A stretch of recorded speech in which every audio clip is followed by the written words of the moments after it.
Hey guys, what's up? I got everybody here from TMI. Don't forget to write us an email at tmipodcast2018. That's tmipodcast2018 @gmail.com. Let us know how we're doing. Also, check us out on Twitter. Follow us on Twitter at TMI_podcast 2018. Just use the numbers, don't spell it out.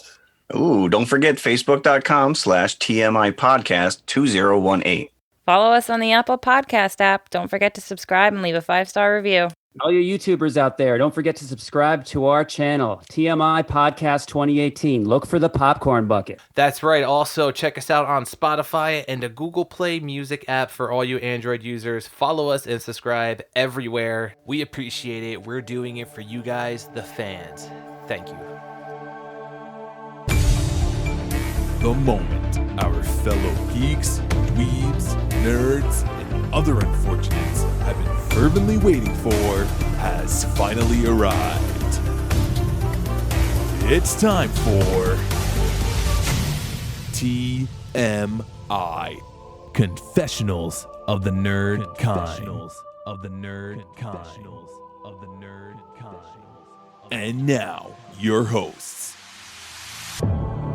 Dave Odinson Warhowski, Jeff Nerfherder Chandler, Jim Kaiju Baker, Mike Mjolnir Evans, and Danielle, that's what she said, Warhowski.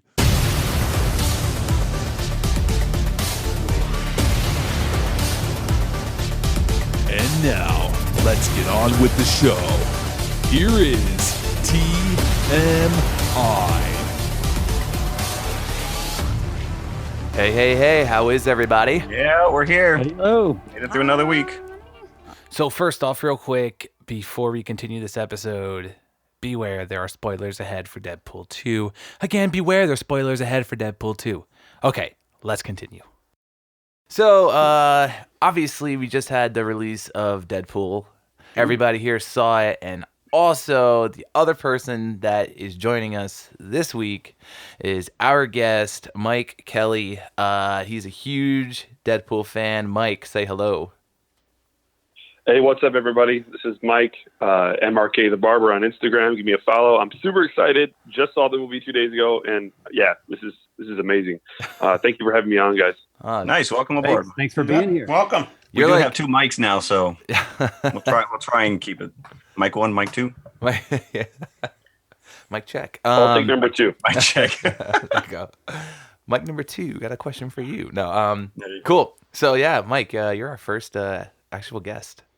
Besides, really? Yeah, besides Mike number 1's bird over there. Oh, nice. Who decides to chirp in every once in a while in the background, hard but to that's follow. okay. So, where do you guys want to start with this one? I mean, I want to get everybody's reactions, obviously, on what they thought of the movie. Well, can we all just, as far as the baseline, can we all agree that Deadpool 1 was epic? Did we like Deadpool 1? Oh, yes. Yeah. Oh, yeah, absolutely. Okay, all right. Absolutely, yeah. Set a Okay. If you benchmark, didn't not like just for that, you're gonna Deadpool hate movies, this but one. for, this genre of like kind of, I want to say superhero comedy. But it's, Deadpool 2, I think, for me, went above and beyond even the first one, which I loved immensely. I agree with you. I absolutely adored this. I liked it a lot. It was fun. I laughed so hard I cried. Oh, that's it's going on the DVD box. Now, Mike, too, what is your history with Deadpool? Because Dave tells us you're a big aficionado of the character.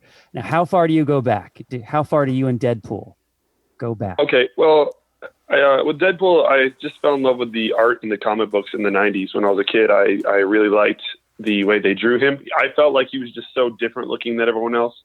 So I've been following Deadpool since then. Not real carefully, but I'll say the past 10 years I've been reading a lot of comic books. Just kind of like, and what's weird about Deadpool is that I didn't even know what he was or anything, and I just started to draw him and enjoy like the little odds and ends of his kind of rebellious attitude. And even though he wasn't a major character in the Marvel universe, when I heard in like I think it was 08 or 09 that Ryan Reynolds wanted to play him, that got me really excited about Deadpool. So I started buying merchandise and comics even more and more and more. And when the movie came out, oh man, it was like a long time coming for me. So yeah, that's kind of like my little history with Deadpool. Very cool. So you're satisfied then with Ryan Reynolds' portrayal as compared to the character in the books? Well, the funny part about Wade Wilson is that, which for those of you who don't know, Deadpool's real name is Wade Wilson. If you haven't seen the movie, you'll know that eventually. But Wade Winston Wilson is his full name, and a lot of the comic books that they started writing in the 2000s, they started using remarks. They started saying things about Ryan Reynolds early on, which, you know, if you're like a real geek, you'll know they did that with Nick Fury as well with Samuel Jackson. But they started using little jabs at Ryan Reynolds, and they even used Ryan Rodney Reynolds as a way to create his middle name, Wade Winston Wilson, to have it kind of a ring to it. So, yeah, I'm absolutely happy with both films as far as you know, comic book to movie transition. I think it's like amazing. Cool. Now, leading up to the first Deadpool, obviously we had the character as portrayed in Wolverine Origins, which, you know, everybody, even Ryan Reynolds, who portrayed him in that movie, just really denounces. So the fact that they had that scene in this movie, that was the way that they got in. They got in Hugh Jackman. I thought was hilarious too. Cleaning up the timeline. Yeah, I mean Reynolds. I mean, he's been champion. I think I saw something where he said 11 years that they really were pushing for him to get this movie made, and it wasn't until that test footage was released or, you know, leaked online. Yeah, we know exactly who. But it worked because it got the fan base all excited, and you know, that movie was made, and it was so over the top. And I think this one did a great job. Exactly what Jim said before. This so many rapid fire jokes, in jokes. You can't even keep track of them because they're just coming fast and furious. And I don't care that, you know, they don't all hit. They're not all, you know, go over your head and you don't even pick up on it. It was just a fun. I mean, right from the opening sequence, which is right up Jim's alley, since it's a straight up James Bond ripoff. You know, right, with Celine Dion's. You know, you got Celine Dion singing a friggin' love ballad. Right.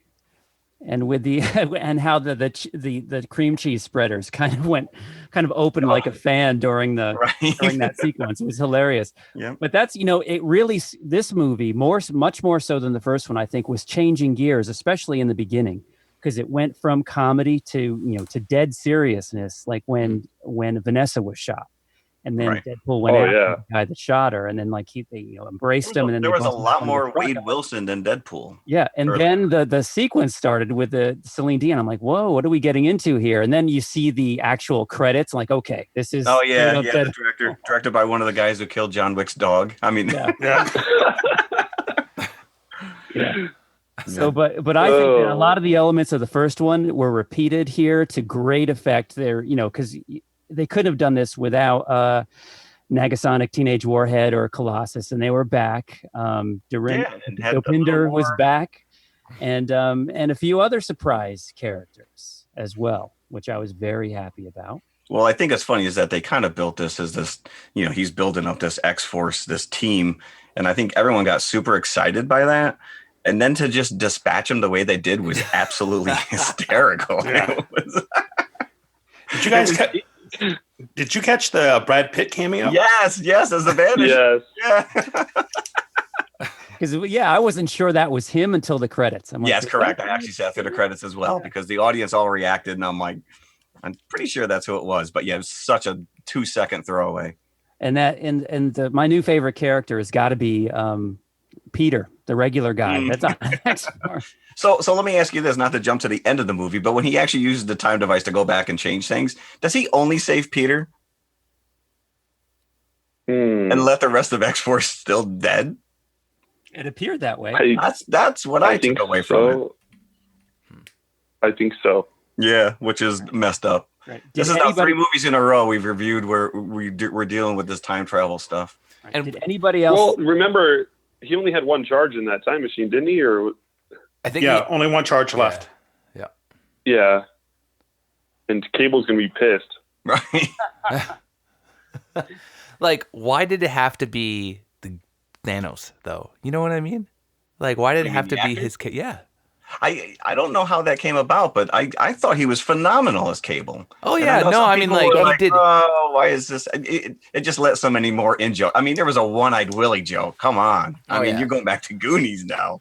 But Everything like this guy's ever but like it seems as like it seems like the guy that played the actor in all these movies now, he has some type of time travel. Yes, Yeah. you're right. You Yeah, know, that's gonna add a lot.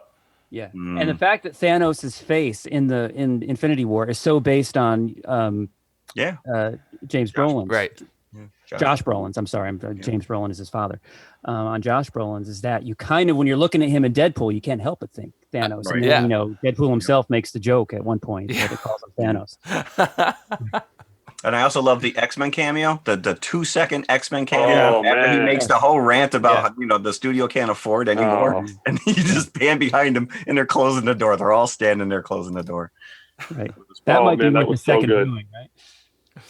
Yes. Because it was just too quick for me to see who was there. Like, obviously I you think see it's Beast, all the first. and I saw Quicksilver. Yeah. Oh, was he in there, Quicksilver? Quicksilver was there. Yeah, he's Okay. the only one I noticed. Yeah. Besides Beast. Gotcha. Well, Beast closed the door, and I did see. And I guess so if you follow the comic books, Cable is actually Cyclops' son. So I guess he wasn't too concerned about seeing his dad when he came back, unless they just don't play that up in future movies. And who knows? Mhm. Yeah. So obviously That's they're true. supposed to run concurrent with the X-Men timeline, but how, it runs pretty fast and loose. I don't think that they're really much thinking about how it should be fitting in with Dark Phoenix or. Yeah. No, I don't know. Well, At this point, that the X-Force team, don't they? And I don't know my comics well enough, I guess, but this New Mutants movie coming out, isn't X-Force and New Mutants? Don't they aren't they in the same universe? That may be a yeah. Mike 1 question, since he's more up to speed. I'm not a big X-Force guy, but don't the X-Force would have evolved out of the New Mutants? Well, New Mutants were originally all new characters except for we had Cannonball. I'm just trying to think of them all. It's been so long. Magma. Yeah, Magma. You got Rain, Wolfsbane, Sunspot. And when is that released? When is that? I don't know, but they're playing it straight up as horror, which is if you go, I think it's like an early run. I think it was Bill Sienkiewicz did the artwork for it, where Danny Moonstar, she has like this demon bear that supposedly killed her family come back and stalk her, and I think that's what they're playing with this. But That's cool. yeah, no, Marvel's full of surprises, man. Yeah. So what was everybody's take on Juggernaut in this movie? What's funny is I kind of saw it coming only because of the black Tom Cassidy, Right. and who was his partner in most of the when you see the two of them together. But I loved seeing him. He was massive, absolutely massive. And did you know Ryan Reynolds did his voice? He did. What? He did. I didn't know that. They modulated it. Yep. Really? Oh my God. Interesting. No, my new favorite That's character awesome. was Domino. Oh, she killed. I mean, Yeah. best supporting character since Valkyrie. Yes. Yeah, I love Domino. He was awesome. Yep. Yep. And here he is. He's given this rant about how her special powers of luck are just not cinematic, and meanwhile she's running through the streets and all this chaos is happening around her, contradicting everything that he was saying. Yeah. But yeah, it was very that whole train sequence, that whole truck where they're fighting, it reminded me very much of the Spider-Man Doc Ock. Oh yeah. Yep. Yeah. Right. Spider-Man 2, but it's so well done. It was just it was a lot of fun. But speaking of superpowers, what did you think about Dopinder with his courage? Right? Oh.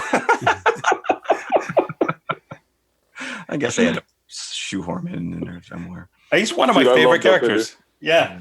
Me too. That's funny. He's great. Yeah. I love how he runs over the pedophile headmaster. Well, you that's know? right. Yeah. Like a little exclamation point. I did think, the death scene went on a little too long, and I think the full Winnie the Pooh scene went on a little too long as well. But the baby, I wanted to baby ask, legs was very. because seeing some of Mike 2's work, the like the Deadpool, the Deadpool kind of silhouette on the back of the head. If he anticipates getting any Deadpool with baby legs requests. Oh my God. I charge extra, man. Yeah. So That scene Dave, is incredible. Dave, Yeah, Dave had a bone to pick with this, from what I understand. What was your issue with Deadpool? No, there wasn't really an issue, but me personally, I enjoyed number one better, and it's I don't know if it had to do with the whole storyline and the plot behind number two's movie. It's just number one. I don't know. It just. I don't know. I just enjoyed it better, I think. I mean, obviously, 2 was a great movie still, but, it's... If we're going to have, throw in a ranking system there, to me, it would be, number one, I think, will come up first for me. And Interesting. Well, they definitely stepped up the whole Guardians soundtrack. I thought they did a phenomenal job of just choosing, even the end credits where he's, Cher, Turn Back Time. Come on. Yeah. It's like a given. We had an acoustic Aha song, which I didn't realize. I knew it was him. I didn't realize that was. Yeah. And Deadpool probably has so much cachet now that they probably, I don't know if they got Aha to do that, but I'm sure that, they weren't that busy. So if they got the call, can you do an acoustic version? Sure. Yeah, we got nothing better to do. So yeah, there's very little that we can say critically about this movie, I think, just because, the nature of it is very hard to kind of pick apart like Infinity War is, like, and ask questions about it, because it's not really a serious movie. So anything goes, really. So these are kind of critique proof, these types of movies, I think. As long as it's funny, makes you laugh, then 2 thumbs up from me. Yeah. I'll give it. I have a question for you guys. Do you think that the characters in this movie are tough enough, morally flexible, and young enough to carry a franchise 10 to 12 years? No. No. I mean, I'm surprised they made it through 2. From Deadpool himself. yeah. That did have That's me one of my laughing. favorite lines in the movie. Yeah, it was great. Yeah. That line had me laughing. Great. Danielle, I see you sitting back there. What did you think of it? Oh, I can't hide from you guys.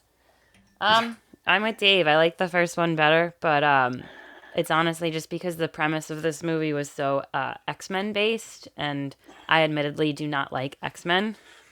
Say what? No. Mike gave me every movie once to watch, and Whoa. it sat in my bookcase, and I couldn't Mike's do fault. it. Whoa, it's not confessional time yet, okay? Well, that's back there. The whole mutant thing just doesn't speak to me, and I don't get it. I'm sure I would get it if I gave it a try, but nothing is really... Deadpool's the only X-Man I like, if he even counts. I really like the He's a trainee. That they humanized him with Vanessa's death, and that really this is the only thing kind of like he just wants out. And I will say when every time he tried to kill himself or he was dead and he was kind of visiting her and he had that barrier between him, and when he finally walked through the barrier and he turns back into normal Wade Wilson, I teared up. Good looking Wade Wilson. Good looking Wade Wilson. I teared up. But is this true to the comics as well? Because he just gets blown to pieces and he comes back to life. No. He's like Groot. Well, I mean, he regenerates very quickly, but I mean, his healing power is actually better than Wolverine's. So in that case, yeah, he can regenerate even in the comic books, he's had his head chopped off. The Hulk has smashed him to bits, and he's come back to life. So I mean, he can pretty much withstand anything. I think the interesting thing though is later on in the comic book, he actually falls in love with this character that portrays death, which is interesting because in Deadpool 2, when he goes back to see his wife, he kind of goes through that death experience.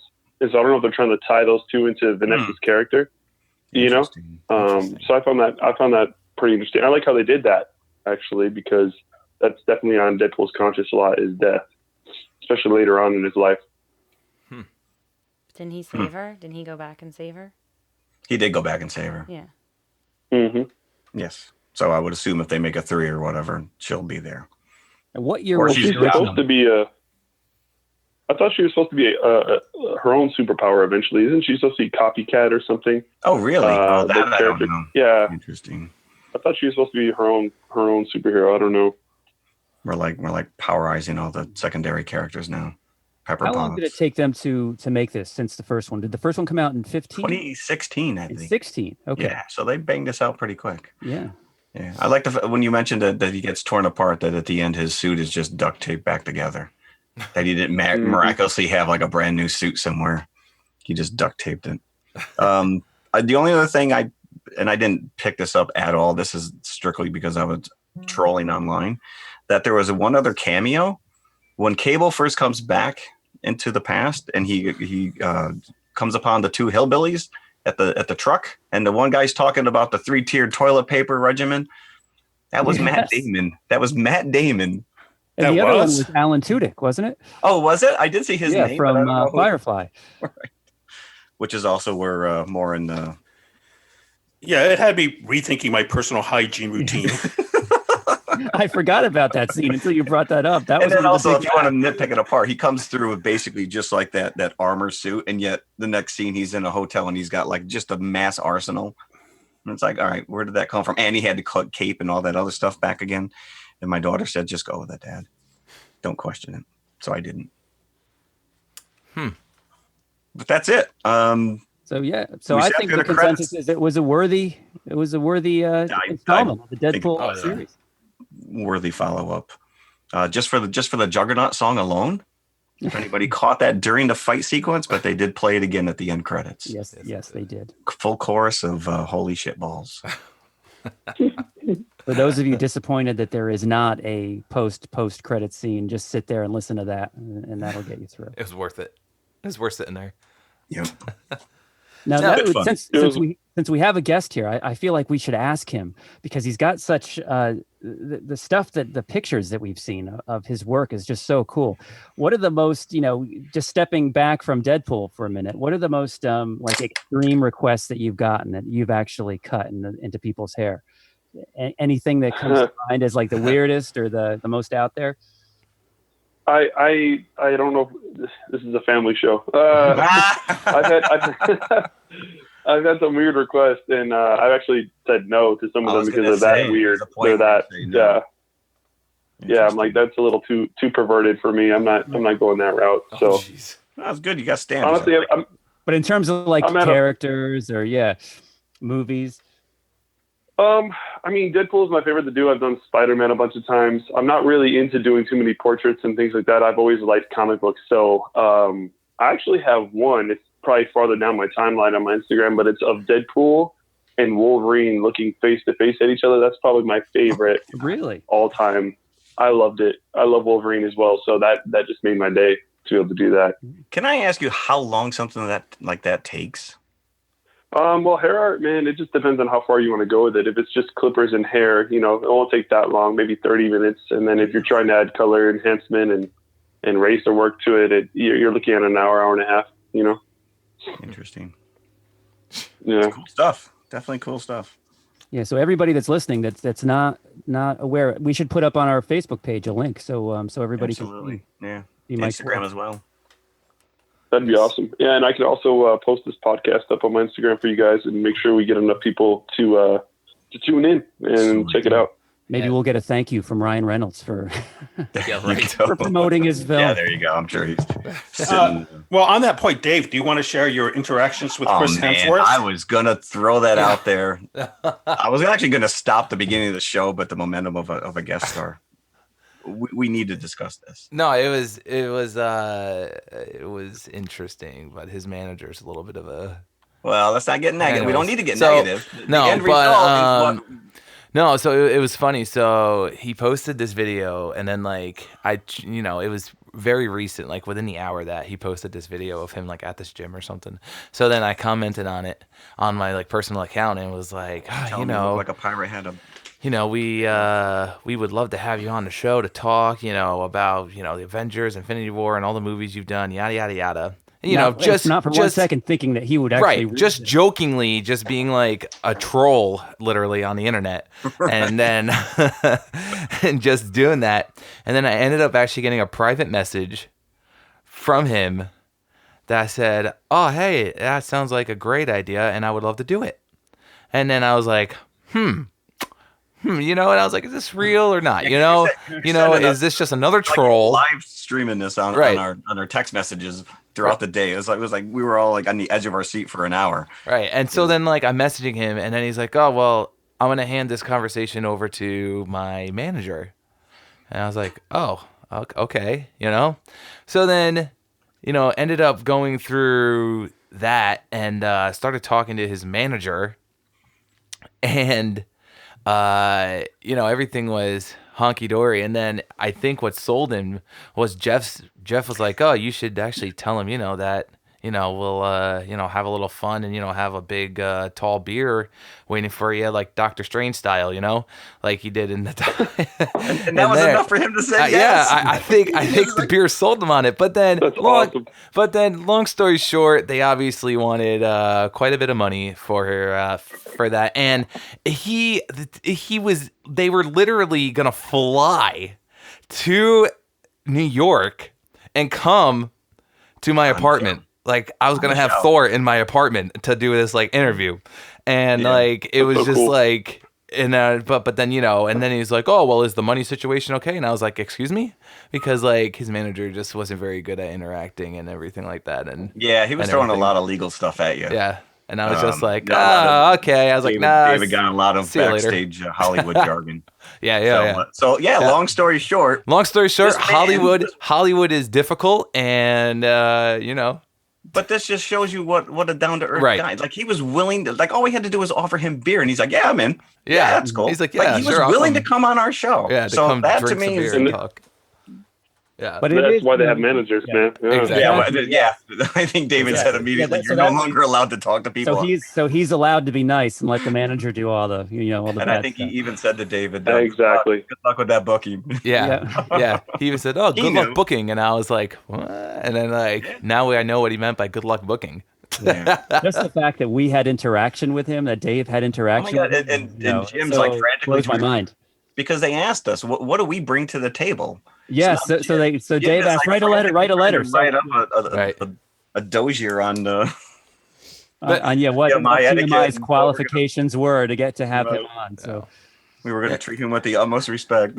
And those of you who couldn't see it, Jim was positively swooning over this incident. He was a little bit lightheaded. I think it was much to take in because. David's like, is this for real? Oh my God, it's for real. Like he was like, oh yeah, send me this email to this. And he sent me his contact info to the manager. And so I Googled it and I was like, oh my gosh.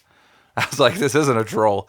Like this is real life, but no. Anyways, that was cool. But going back to Deadpool, I just wanted to say too, is obviously from the first one onto the second one, just you just couldn't have got a better character to play him overall.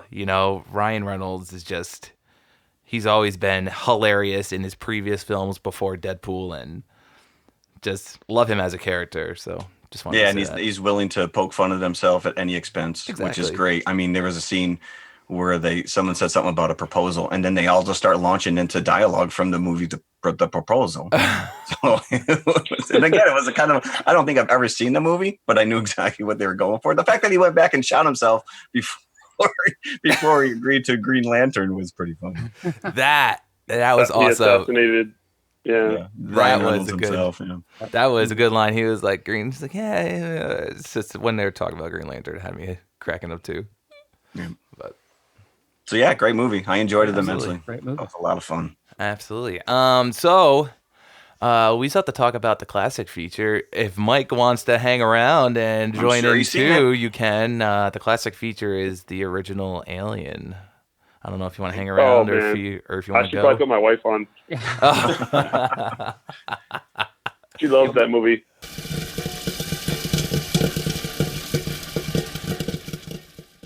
Yeah, once a week we pick a movie. The whole team watches it or not. Some of us don't.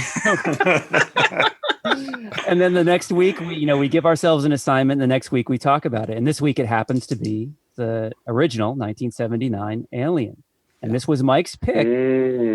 So Mike, let's start off with you. I think for me, it's how well it actually holds up over time. It really, you could look at it as a sci-fi movie, but I really see it more as a suspense movie. Absolutely. It really just holds up over time. So, I mean, enjoyed Sigourney Weaver, the Nostromo, of course, the ship, and Ash, the android. So I was really pleased to have watched that again.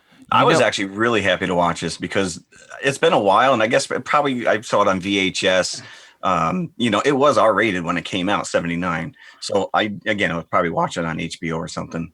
And I've seen it over the years, but when I watched the 2003 director's cut. So there's a couple of little added scenes in there. Yeah. But it was cleaned up. And so, even like the opening shots of the Nostromo, like I really could see details in the wall and the lighting and the set design. And even when they were on the planet itself, like it wasn't as murky as I remember it being. There was a lot more eye candy going on. Yes, and just the beauty of this movie. Some of the shots in here are just, and that's all to Ridley Scott and his team. Yeah. But this movie has always been one of my favorites, top 3 easily of all time for me. And when it opened, as Jeff said, it was R-rated, and I was 8 years old when it came out, and I was just fascinated by it. My father is like a big movie buff then and now. Saw it, right when it came out, and I was pegging him with questions when he came back home. What did it look like? What did it look like? And he's like, I don't really know. And because back then you're just kind of now that creature design is so ingrained in popular culture. Iconic. But then it was very new, and the movie was kind of like Jaws, where you don't see it a lot. So you only get really, snatches of it throughout the movie. No pun intended, since Giger was very much into a mechanical erotica. Yes. When they walk into the ship, it's like, don't go through the giant vagina. Yeah, all these designs are very overly sexualized, but the alien itself as well. But yeah, so he wasn't really sure what he saw, and that was part of the allure of it, just because it was so like. What do you mean? That design was new, so I didn't see it obviously when it first came out, but I had the movie tie-in, I had the comic book, I had every issue of Famous Monsters. I read about it, so I knew the story inside and out. By the time it was on, I think ABC is when I finally saw it all the way through with some cuts, obviously. But yeah, that ABC movie was the ABC version from I think '84. I watched so many times that now when I watch it, I expect there to be commercial breaks. Like just that's funny. Yeah, here we go. But yes, yeah. I love the movie. Everything. So here was an R-rated movie that none of us got to really see in the theater, and yet they decided to come out with an actual 12-inch toy of this creature, which I had. Oh, did you have it at the time? I had it at the time. I got it at the time because it's like no kid was like, I don't know what this thing is. It's an R-rated movie. I never saw the movie, and I actually think that the toy was more horrifying than the actual creature in the movie. Because he's got like that glow in the dark kind of skull face. Like a skull, yeah. You can take off like the crown of his head and see that skull detail. Yeah, that actually creeped me out more than the actual monster. But I do remember seeing Starlog was like huge. That was like my, long before the internet ever existed. That's Starlog Sci-Fi Movie Magazine. Yeah, and just the shots of the space jockey were absolutely like you were just like it's such an epic set piece. And it's just, what's the story behind this creature? And of course, years later, Prometheus actually gave me exactly what I wanted. And but it's again, like you said, there's so many like visual cues and just iconic, and it is timeless. Except for the little computer readouts, which are like a little 32-bit computer screens. Yes. Yeah, that's been argued though since Prometheus came out. Like I've seen arguments like, well, how is the Prometheus ship so advanced, yet the alien ship, which is years after Prometheus, so primitive? Obviously, not taking the 1979 into consideration. Right. But I think they're truckers in space, they would have basic, right. Basic. But even they wouldn't have Aliens. I watched Aliens after this, and they still adhered to that kind of computer screen that very simplistic did. Yeah. So it's just a it's a style, and it works. Like Mike said, it's kind of a timeless. It really holds it together. So here's the $1 million question, Dave and Danielle, did you watch Alien? We did. You did? Hey! What did you think? We ended up watching it this morning, and honestly, I couldn't wait for another door to shut or open in that movie because it was just like, the door keeps opening and shutting. Yeah, and the door just keeps opening and shutting, and I was like, man, there's a lot of doors opening and shutting. No, but it was all right. It's. Not as bad as Close Encounters. No, but I was actually talking to Mike number 2, our guest, off air before everybody else got on, and I think it was the thing where we as the younger generation got spoiled with the CGI stuff and all that stuff growing up. just I think being spoiled with it, and then going back and watching all these classic features, it was like, hey, and I don't know. Well, it's very It slow. wasn't It's bad. there's a build Yeah, up. it was. Like Mike said, it's suspense. Nowadays you even like the newer Alien movies, it's like so in your face. It's just someone walks around a corner and this thing's immediately attacking. This was like Jim said, I think kind of like a Jaws setup where it was the buildup of they come out of hyperspace, they come out of sleep, they're interrupted, they don't know why they're being drawn to this thing. Right, and like I missed some parts because because the dog had to go outside, so I went to go up and let the dog out, and Danielle's like, "Don't worry, you won't miss anything." Because it was going slow.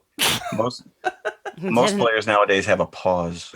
Yeah, So it's just interesting to think, to ask you, since you've watching it for the first time today, did any of the jump scares get you? Not me. No. Well, again, Danielle knew immediately. I mean, her only point of reference was Spaceballs, which is the big scene And Family Guy. Or Family Guy. Okay. I was reciting Family Guy during it. Oh, gotcha. But see, that's just it. I think it's so iconic that it's just been picked apart. Yeah. And of course, you got like 8 movies in this franchise? Well, Dave's never seen Spaceballs, so he's like... I've seen Spaceballs. Oh, I asked him, he was like, "Oh, what's that thing doing on his face?" I'm like, it's laying an egg, and he's going to come out, and he's going to put a top hat on. There you go. Hello, my honey. Hello, my darling. So like I knew what was gonna happen. Like I knew that guy. Pop culture has ruined that movie as far as suspense wise. Like I said, it's been milked more than Ash's forehead. Right. It actually I take it back. This franchise has been milked more times than Old Man Skywalker's 4-titted sea cow. That's amazing. And then it also started the trend of Sigourney Weaver in her underwear at the end of the movie. Well, see, I could have got behind if they made that a 12-inch. Not impressed with the butt shot. Yeah, listen, I have a bone to pick with this one, all right?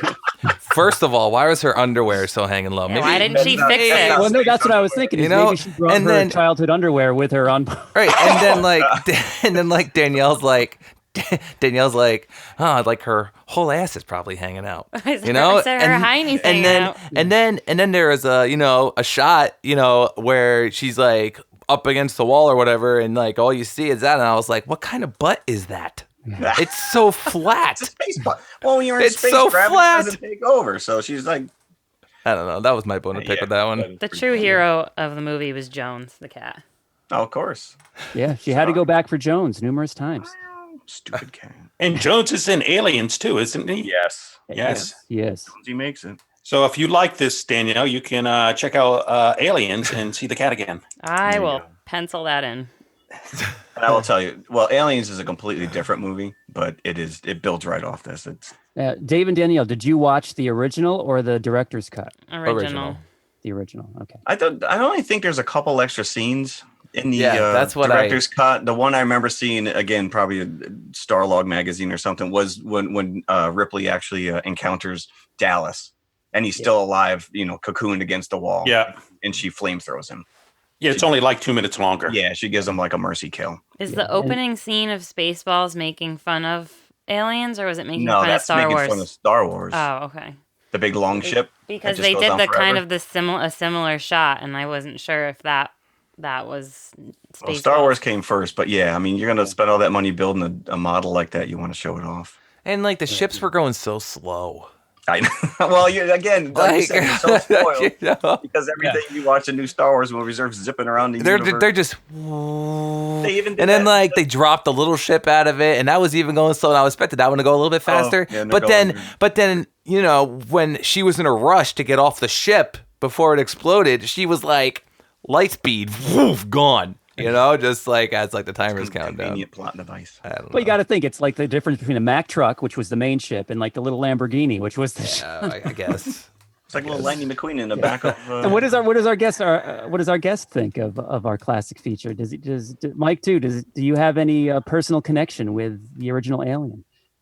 Very personal connection. So the first time I saw the movie Alien, I think I was around 8. I don't know how old all you guys are, but I'm 32, and I watch a lot of movies, but when I was a young kid, I think I was around 8 years old or something, I was staying the night at my friend's house. We were up late watching HBO, hoping to, catch some rated R movies.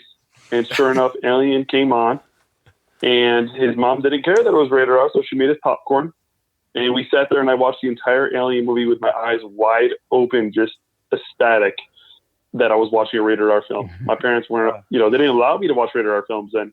So I have a very soft spot in my heart for the movie Alien. It is my first rated R movie I've ever seen. And I love sci-fi movies because of this movie. I mean, and Sigourney Weaver was in her prime. She was young, fresh face. I mean, Sigourney could get the business. She was awesome. So yeah, Ridley Scott killed it in the Alien movie. He was great.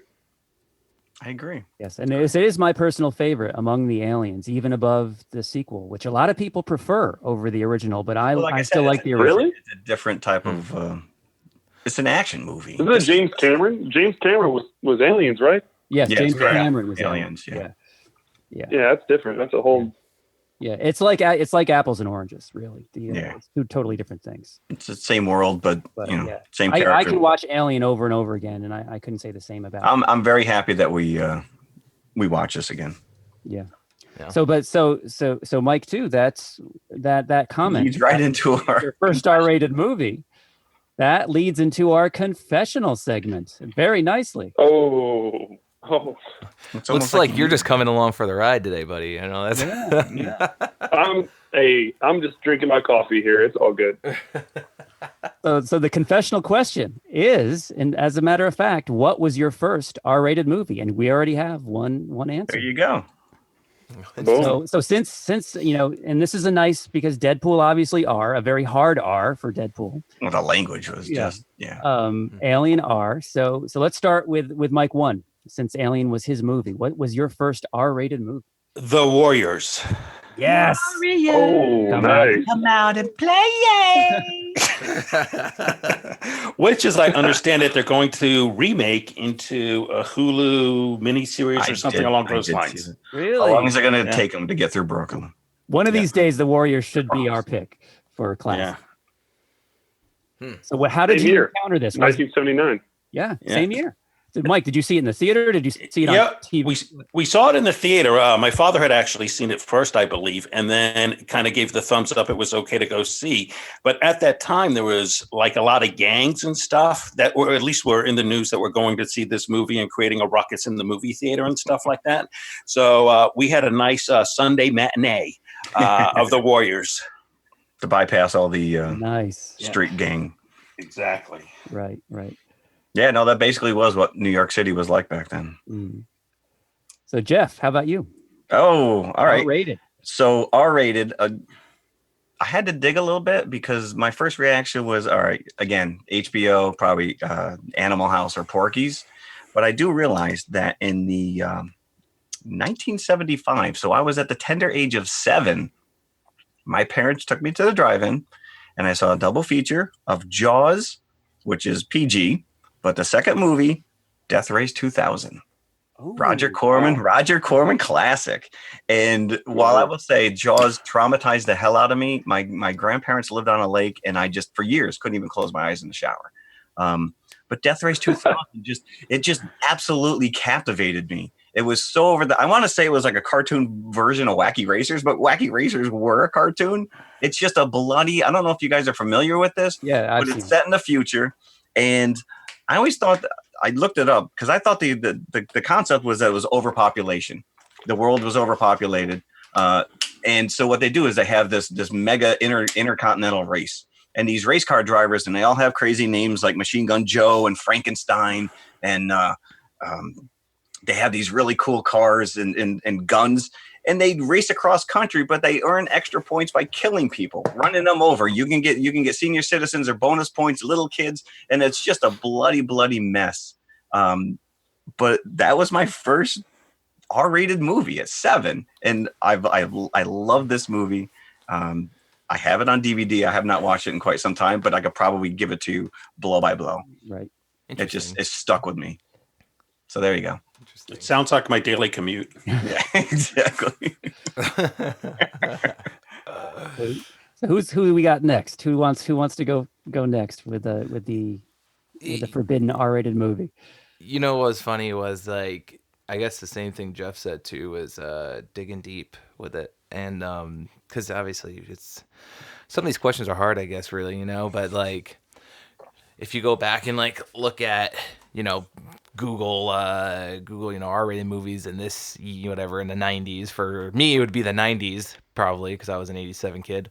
But one of the ones that came out in the 90s, and I remember my parents having it on VHS, was that movie Speed with Keanu Reeves and Sandra Bullock. And you know, the bus that has to, or you know, he's got to keep the bus above 50 miles an hour or it's going to explode, you know, going through the city. That was actually a rated R movie. And that came out in 94. That was rated R? Yep. It had to have been for language. I don't really remember anything else being very racy about that. No, but then again, I'm 20 years older than you, so. Yeah. Cool. And that was Sandra Bullock. That was yummy Sandra Bullock in her prime. Yeah. But I don't understand old PG movies back in the day. Some of these old PG movies you watch in like from the 80s, they're worse than the R-rated movies today. I agree with you. Right? Yes. Yeah, you go back and watch Back to the Future. I mean, they're cursing up a storm. Crazy. Yep. Does Danielle have one? Part 1? What'd you say? Grease was horrible. I mean, yes, if you watch the movie Grease. Right. Oh man. Yeah. Grease lightning. Yeah. Well, a lot of that went right over my head at the time. Yeah, it was funny. Speaking of Grease, real quick, you know, you watch it as a kid or whatever, or with your parents, because my mom was a huge Grease fan and everything, and so I've seen it in movies over and over and over again. But then it was like a couple years ago, I ended up watching it again because it was on Netflix, and it's so funny, like you just said, Jeff. So many things go over your head. And now you actually understand what they're talking about, like most of the time, and you're like, "Wow, that was." I feel like a defective typewriter. Period. It's like what? No, I didn't know point of reference on that. But anyways, Danielle, what? Still don't. Yeah, What? Danielle, What do you have for us? I don't have any recollection of my childhood. I don't know how you people remember these things. I just Googled rated R movies from the 90s to see if anything jogged my memory. Anything clicked? I'd have to say Blair Witch Project. Oh, yeah, valid. That's a good one. That was the only one from the list. That and Pretty Woman. That I could Pretty think. Woman is a little. Yeah. That I think that I would have seen back in the day, but I wasn't. I don't know, like The Sixth Sense jogged my memory, but that was only PG-13. So yeah, as far as R goes, I'd have to say Blair Witch, and I was scarred for life from it. Scarred for life. There you go. Would you think that if watching that again, if you watched that for the first time now, would it have anything like the same effect on you that it did then? Probably. I don't do horror well, so probably would have the same effect. Yeah. So yeah, mine was like Mike was saying. I think my father watched it first before he let me watch it to make sure it was okay. And I don't think it was probably okay for me to be watching it at that time, but it was The Road Warrior.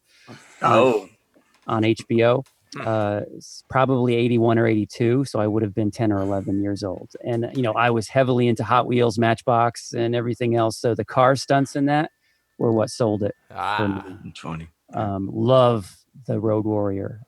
Can watch that over and over again. And you know, I would often quote it with my friends, trying to do the Humongous' Australian accent. Like, just walk away. Give us the gasoline. Just walk away. Still got it, Jim. Yeah. So that's pretty much it.